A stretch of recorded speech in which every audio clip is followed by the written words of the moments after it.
दोस्तों, आज की कहानी है। सासू माँ आप मुझे मायके नहीं भेजती थी, इसलिए आप मेरी बेटी को भी मायके नहीं आने नहीं दोगी। दोस्तों, कहानी शुरू करने से पहले अगर हमारे चैनल को सब्सक्राइब नहीं किया हो तो कर लीजिए, ताकि आपके पास पहुँचे हर नया वीडियो। प्रिया सहेलियों के साथ अभी भी घूम कर आई थी और ढेर सारी बातें अपनी माँ से साझा कर रही थी। तभी फोन की घंटी बजी। प्रिया, तुम्हें गए हुए 10 दिन हो गए, पर तुमने एक बार भी माँ की खोज खबर नहीं ली। वहाँ से कब आओगी? क्या तुम्हें मेरी याद नहीं आती? जैसे तुम नई नवेली दुल्हन हो, मैं भी तो नया दूल्हा हूँ। क्या मायके में ही रहने का इरादा है? प्रिया के पति रोहन बोले। प्रिया शर्माते हुए फोन लेकर अंदर चली गई और बोली, मुझे माफ कर दीजिए, मुझे ध्यान ही नहीं रहा कि मेरे आने समय मम्मी जी की तबीयत कुछ ठीक नहीं थी। यहाँ माँ और सहेलियों से बातें करने में समय बीत जाता और माँ से मैं कैसे कहूँ कि मुझे आपकी याद आ रही और मुझे ससुराल जाना। वो क्या सोचेगी? दोनों में प्यार भरी बातें होती रही।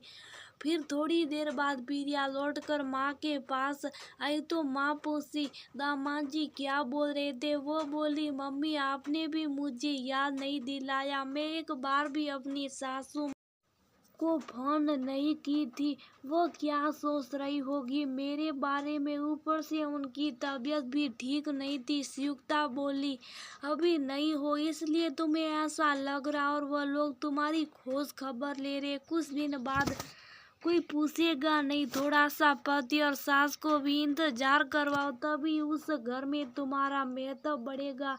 जब तुम नहीं थी तो क्या तुम्हारी सास बीमार नहीं पड़ती थी? तब उनकी देखभाल कौन करता था? तभी प्रिया के पिता मनोहर आए और बोले, ये कैसी बातें अपनी बेटी को सिखा रही हो?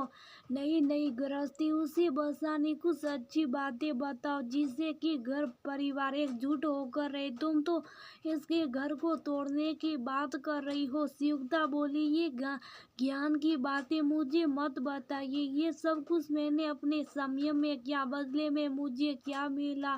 सास और जेठानी की डांट। मायके जाने के लिए भी मुझे परमिशन लेना पड़ता था और आप 4 दिन बाद ही मुझे लेने आ जाते थे। मनोहर बोली, ये तो तुम्हारा मन ही जानता होगा, तभी तो आज तुम्हारी सास तुम्हारी जेठानी को नहीं बल्कि तुम्हें पलकों पर रखती, हर जगह तुम्हारी तारीफ करती है। मानता हूँ मेरी माँ कई बार कठोरता से बात करती थी। क्या तुम्हारी माँ ने कभी तुमसे कठोरता से बात नहीं की? इसका मतलब माँ खराब हो गई? प्रिया बस दोनों का चेहरा देख रही थी और अपने मन की बात बोल नहीं पा रही थी। मनोहर बेटी से बोले, बेटा, यही समय होता जब हम परिवार के हर सदस्य से अपनी जान पहचान बढ़ाते, उसकी पसंद नापसंद को जानते और अपने बारे में उसे बतलाते। तभी तो रिश्तों में मिठास बढ़ती। अपनी माँ की बातों में मत आना। संयुक्ता बोली, क्या चाहते? बेटी को मायके का सुख नहीं लेने दूं और वापस ससुराल भेज दूं? कैसे पिता हैं?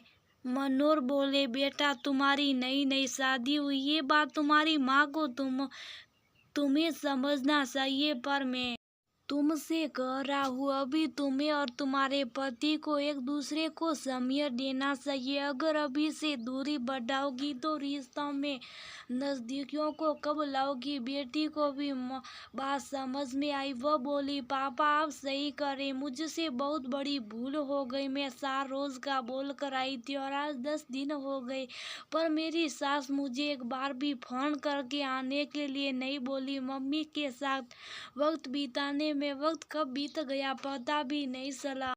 मनोहर बाबू बोले, बेटा ये भी तुम्हारा ही घर है, परंतु तुम यहाँ अपने आधे परिवार के साथ हो, वहाँ आधा परिवार तुम्हारा इंतजार कर रहा। तुमसे उनकी भी कुछ उम्मीद है। अगर तुम मायके में ही अपना वक्त बताओगी तो ससुराल वालों के साथ जान पहचान कब बढ़ाओगी?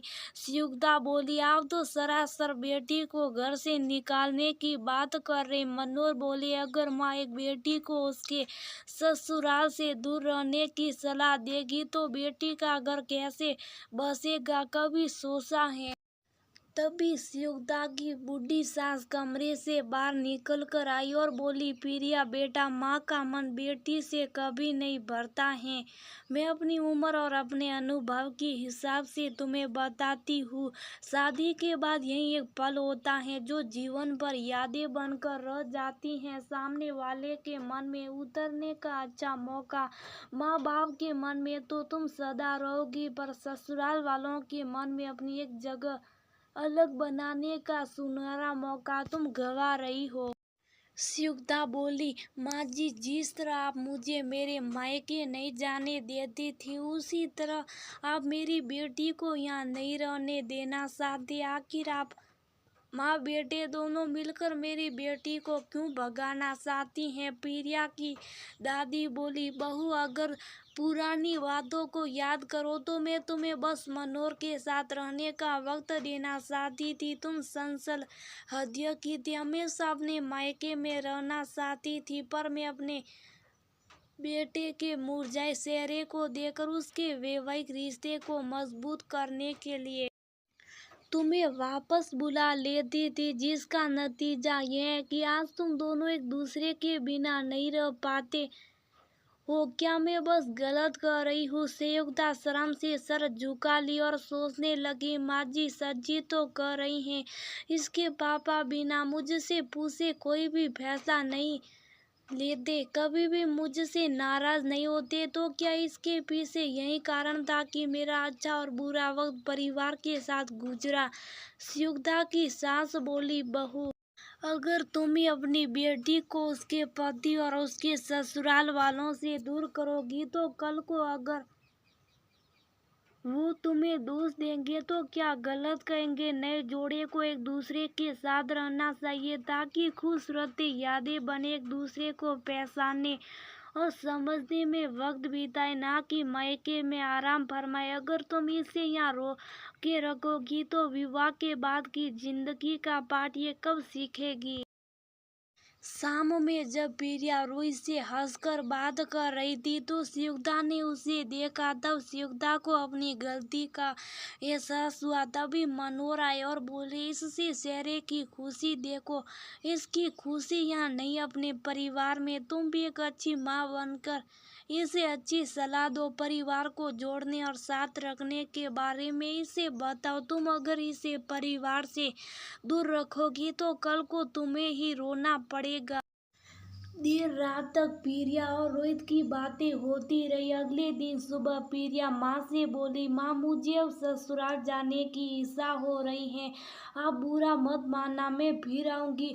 वो कह रहे थे, मेरा बिन वहाँ भी बहुत दिक्कत हो रही है, अगर आप कहो तो मैं उन्हें कह दूं आने के लिए। संयुक्ता मुस्कुरा कर बोली, मेरी पुरानी बातों को भूल जाना, तुम्हारी दादी और पापा ने सही कहा, यही वक्त होता जब रिश्तों की गहराइयों को हम समझते और समझाते, और जहाँ प्यार होता वहाँ इंतजार नहीं करवाया जाता। तुम दामाद जी को बुलवा लो।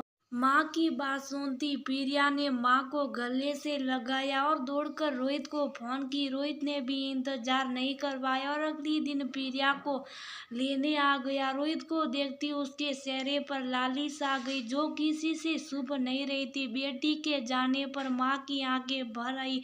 मनोहर बोले, बेटियां पराई होती वह किसी घर की रौनक नहीं बल्कि दो परिवारों की सर्जन करता होती है। सदा बेटियों को सही सलाह और मार्गदर्शन देना चाहिए, तभी हम उनके आने वाले भविष्य की उज्जवल कामना कर सकते हैं। अब प्रिया जब भी मायके आती थी, थोड़ी वक्त बाद पति और सास की चिंता उसे वापस खींच कर ले जाती थी, जिसे देखकर माता पिता और दादी सब खुश होते थे कि अब बेटी समझदार हो गई। फिर उसके भविष्य की चिंता उन्हें उतनी नहीं सताती थी। दोस्तों, एक माँ की बातों का बेटियों के दिमाग पर बहुत गहरा असर होता, तो कभी भी माँ को नाराजगी में कोई भी सलाह अपनी बेटी को नहीं देनी चाहिए, क्योंकि एक माँ जब बेटी को ससुराल से दूर रहने की सलाह देगी तो बेटी का घर कैसे बसेगा।